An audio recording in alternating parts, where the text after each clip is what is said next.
So today's devotional is on Philippians 2, 3 through 4, which says, "Don't be selfish. Don't try to repress others.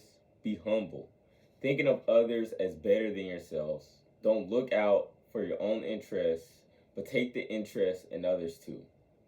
Paul tells us don't be selfish and don't try to impress others. Paul is saying this because when we are selfish, we don't think of other people's well-being. And when we try to impress others, we don't think how the next person feels. Which Paul is saying here, don't get caught up in yourself so much you don't even pay attention to your neighbor's needs.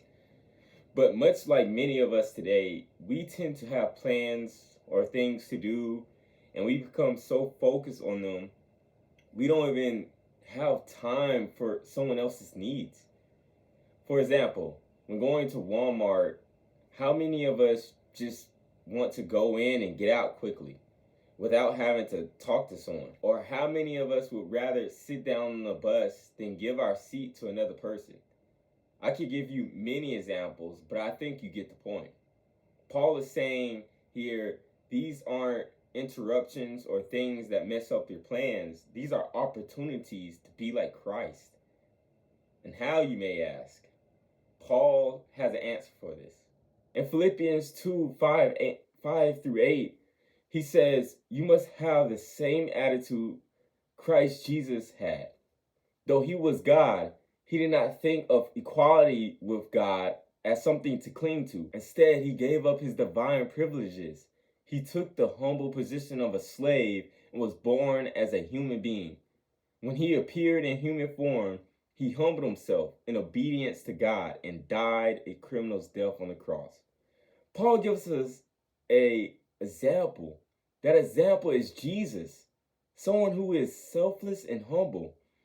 Paul says that Jesus was fully God, yet he didn't cling to his position that was rightfully his. In other words, he didn't go around telling people, "I'm God, so you have to do what I say." No, instead, he did the opposite. As AMP would put it, but he emptied himself without renouncing or diminishing his deity, but only temporarily giving up the outward expression of divine equality and his rightful dignity. By assuming the form of a bondservant and being made in the likeness of man, he became completely human but was without sin, being fully God and fully man. Paul is saying that Jesus clearly gave up his right and even explains the posture he did so. He says Jesus didn't deny his deity or belittle his deity, which means Jesus didn't have false humility, but instead he lowered himself by becoming flesh, meaning the Son of the living God became susceptible to the things you and I are susceptible to.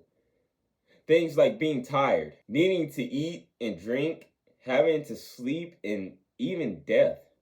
As Paul would say it in Philippians 2:8, he humbled himself by becoming obedient to the point of death, even death on a cross. Can you even imagine that the Son of the living God, the creator of all things, is dying to the ones he created, and even dying a way a criminal dies?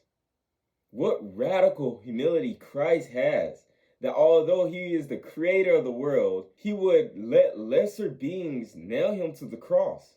So why? It was for our interest. You see, Christ died for us so that we can have life and life more abundantly. As Mark 10:45 will put it, "For even the Son of Man did not come to be served, but to serve, and to give his life as a ransom for many." Could you imagine seeing a CEO of a billion-dollar company who worked his hardest to get the position he has, and then he decides one day to come down from his office and take the janitor's position to mop the floor, and telling the janitor to go up, take his position, and sit in his seat that is rightfully his? What a radical show of humility that God will come serve man and give up his life for our interests. And if God is greater than us, can get lower by looking at the interests of others and not trying to press people, so can we too. So how can you show selfless humility today?